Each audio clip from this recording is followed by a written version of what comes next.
Hi everybody, so today I'm going to teach you how to file your nails. I'm going to focus on three very popular shapes, and that's almond, oval and squoval. In case you don't know, squoval is a mix of square and oval, and so it's a square look without being as sharp at the corners. So to start off with, you're going to need a file.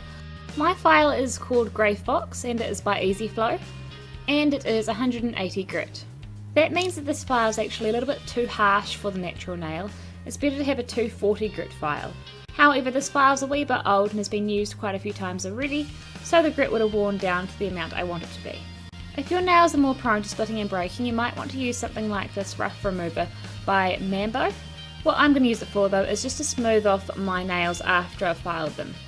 I'll explain more as I go along. So the most recommended way to file your nails is to file in the direction of your nail growth, so file towards your tip.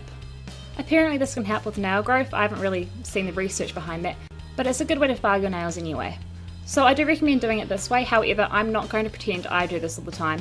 Most of the time I go back and forth just because it's faster and quicker and easier. So here's an example of going back and forth. Going back and forth like this though can damage your nails if your file is too harsh, and if your nails are naturally quite weak and splitty, it could be worse for them. Like it can separate all the keratin layers out and make them just a bit splitty and prone to breaking. So the safest way really is to go in the direction of nail growth. There is a third way, and that is just to go in one direction, which also works really well. The biggest thing is to know your nails. Start safe, start doing the nail growth way, and then if you think your nails can really handle it, if they're really strong and they don't break like mine don't, then you could try going back and forth. For this video I'll be using all three of these ways simply because my nails are really tough, but for you just use a file in a way that suits you.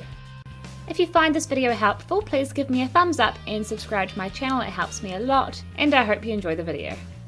Okay, so the first thing is the way you tilt your file will change the shape of your nail. If your file is straight, you'll make a square nail. If you tilt it slightly under your nail, you'll make a squoval nail. If you tilt it more, you'll make an oval, and even more, you'll make an almond. My nails are very long and squoval at the moment, and first I'm going to change them to almond. This always looks best with longer nails, as it's hard to achieve the pointy tips with shorter ones. Tilt your file right under your nail and start filing. As you can see, I've turned my hand around because this gives me a bit more control. Once you've got the basic shape, you might want to file from the side walls to make it a bit more pointy. Take a step back every now and again and compare them, making sure they're all a very similar shape. Focus on the overall nail length rather than the length of the whites. This is because the whites, also known as a free edge, can start from different places on the nail bed.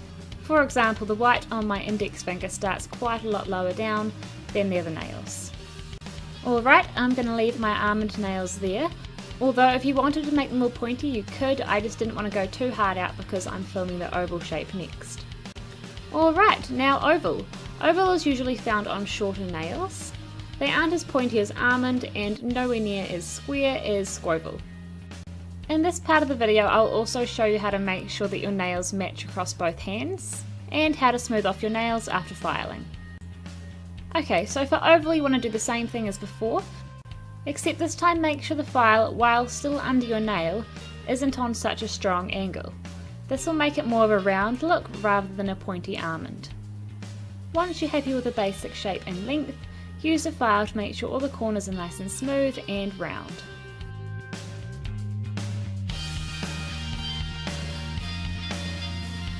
Next I'm using the finer grit side of the rough remover just to buff around the edges of my nails. This helps to prevent splits later on and makes it feel nice and smooth.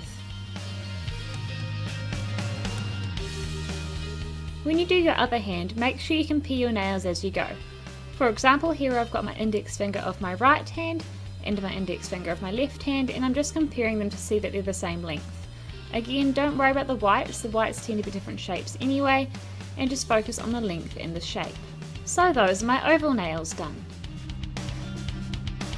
Of course, if you've got shorter nails, you don't have to do the whole filing under your nail thing, instead just work from the sidewalls.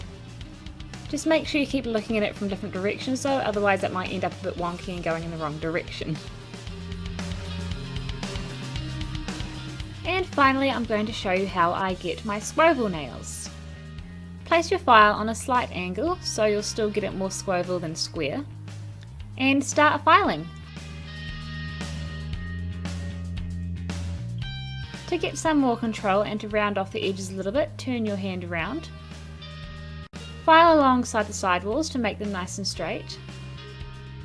And use the file to smooth out any corners that might be a little bit too sharp. I also used a buffer after this to smooth out the edges like I did in the previous ones. And that's how I file my nails. I hope you learned something new, and if you did, please give me a thumbs up and subscribe to my channel, and I will see you next time.